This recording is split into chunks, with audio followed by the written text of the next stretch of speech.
हर रात सिर्फ एक रात नहीं होती। कुछ रातें ऐसी भी होती है जो जाते जाते कुछ छोड़ जाती है। एक सवाल, एक साया या फिर एक डार्क मिस्ट्री। हर रात हमें कुछ ना कुछ बता के जाती है। पर ज़रा सोचो, अगर किस्मत तुम्हें किसी ऐसी रात से टकरा दे जहाँ तुम्हें खुद पे भी यकीन ना हो तो क्या करोगे? आज हम ऐसी एक रियल लाइफ टेरिफाइंग कहानी को हाथ लगाने वाले हैं जो आपके रातों की नींद उड़ा देगी और आपके रोंगटे खड़े कर देगी। एक ऐसा हादसा जो ना कभी आपने सुना होगा ना कभी सोचा होगा। तो एक भी सेकंड इधर का उधर ना करते हुए चलिए शुरू करते हैं आज की हॉन्टेड स्टोरी रक्साल की आवाज़ में। ये कहानी मुझे मेरे एक दोस्त ने सुनाई थी। जब मैं कहानी सुन रहा था तो मुझे इतना कुछ खास महसूस नहीं हुआ, लेकिन उसने मुझे इस कहानी का एंडिंग बताया तो मेरे पैरों तले जमीन खिसक गई। असल में ये पूरी घटना उसके एक रिश्तेदार के साथ हुई थी और उसका नाम था प्रसाद। प्रसाद एक वेल सेटल लड़का था जो अपने पिताजी का बिजनेस हैंडल कर रहा था। कभी कभी वो उनके साइड पे भी जाता था काम देखने के लिए। एक दिन ऐसा हुआ, वो महाड़ के पास एक साइट विजिट पर गया था, लेकिन उस दिन उसे घर लौटने में काफ़ी देर हो गई थी। वो रात के करीब 12 बजे महाड़ के बाद लगने वाले तामिनी घाट से वापस आ रहा था, पुणे के रास्ते से। गाड़ी में गाने चल रहे थे और प्रसाद बड़े ही मज़े से ड्राइव करते हुए तेज स्पीड में घर की तरफ लौट रहा था। सड़क सुनसान थी, ठंडी हवा और घाट में सिर्फ हेडलाइट्स की रोशनी थी। सब कुछ नॉर्मल चल रहा था। घाट का आखिरी हिस्सा भी खत्म होने वाला था और थोड़ी दूर पर ही एक छोटा शहर भी लगने वाला था। तभी अचानक प्रसाद की गाड़ी को एक जोरदार टक्कर लगी। प्रसाद का बैलेंस पूरी तरह से बिगड़ गया। गाड़ी ऑलमोस्ट कंट्रोल के बाहर हो गई थी, लेकिन किसी तरह से उसने स्टीयरिंग को संभाला और गाड़ी को एक साइड में खड़ा कर दिया। अचानक हुई इस घटना के कारण प्रसाद बुरी तरह से घबरा गया था। जैसे उसने गाड़ी रोकी, उसने अपना सीट बेल्ट उतारा और झट से गाड़ी से बाहर आकर इधर उधर देखने लगा, लेकिन बाहर कोई नहीं था। ना कोई इंसान, ना कोई जानवर, कहीं कुछ भी नहीं था जो उसकी गाड़ी से टकरा सकता। वो सोच में पड़ गया, अगर कोई भी आसपास नहीं है तो गाड़ी को टक्कर मारी किसने?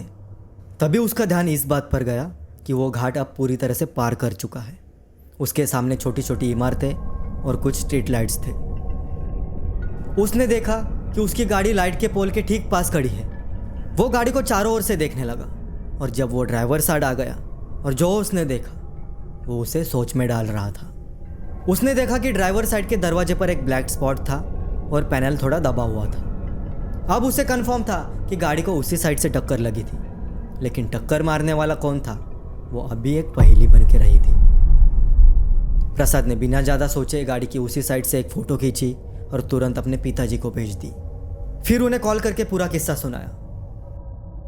शुरुआत में पापा ने सब शांति से सुना, लेकिन अचानक उनका रिएक्शन बदल गया। उन्होंने झट से प्रसाद से कहा, तुम अभी के अभी तुरंत घर आ जाओ। प्रसाद बोला, लेकिन पापा गाड़ी तो। पापा ने झट से आंसर दिया, गाड़ी वही रहने दे जैसे कि है वैसे। तू गाड़ी से दूर हो जा, गाड़ी को लॉक कर और जल्दी से दूसरी गाड़ी पकड़ के घर आ जा।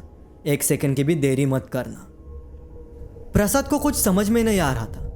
प्रसाद ने फिर से पूछा, लेकिन ऐसा क्यों? गाड़ी में ऐसा क्या है?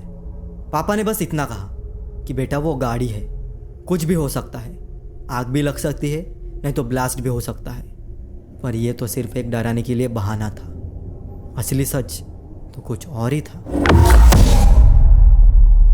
लेकिन उस वक्त प्रसाद ने कुछ भी नहीं पूछा। पापा ने जैसा बताया वैसा ही उसने किया। वो जैसे जैसे शहर के अंदर आया उसे एक गाड़ी से लिफ्ट भी मिली और गाड़ी के लिफ्ट मिलते ही उसे एक बस भी मिली और उस बस से वो घर भी पहुंच गया। प्रसाद के घर आते ही सबने चैन की सांस ली। पापा ने उसे गले लगाया और कहा, शुक्र है तो ठीक ठाक वापस आ गया। लेकिन असली कहानी तो अब शुरू होने वाली थी। तभी प्रसाद ने पापा से पूछा, आपने मुझे इतनी अर्जेंटली क्यों बुलाया? आखिर क्या हुआ था? पापा ने पहले पूरी तरह से टालने की कोशिश की, लेकिन प्रसाद बार बार पूछता रहा। आखिर में उन्होंने वो बात बता दी जिसने सबकी होश उड़ा दी है। पापा बोले, तूने जो मुझे फ़ोटो भेजी थी ना, उसे मैंने अच्छी तरह से देखा और जब देखा तो मेरे पैरों तले ज़मीन खिसक गई। प्रसाद ने पूछा, ऐसा क्या था उसमें? बस एक डेंट ही तो था। पापा अब बिल्कुल चुप थे। उन्होंने बस अपने जेब से फ़ोन निकाला और वही फ़ोटो प्रसाद को दिखाई।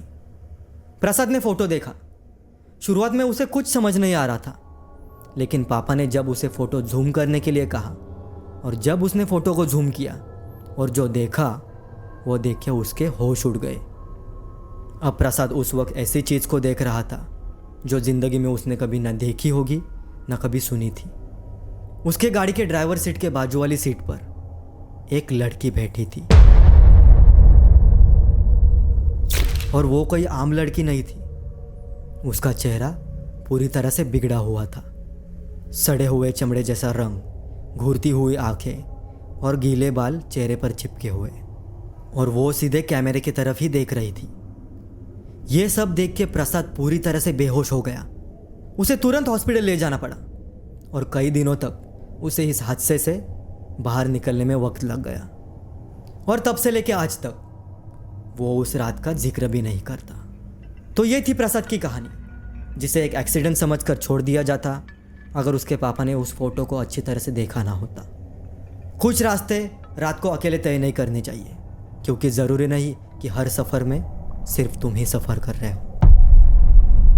वीडियो अगर पसंद आए तो थैंक यू मत बोलो, एक लाइक, एक खतरनाक कमेंट और लाइफ टाइम के लिए सब्सक्राइब कर दो, क्योंकि रक्साल यहाँ हकीकत की वो चीखें सुनाता है जो कोई सुन नहीं पाता। See you soon.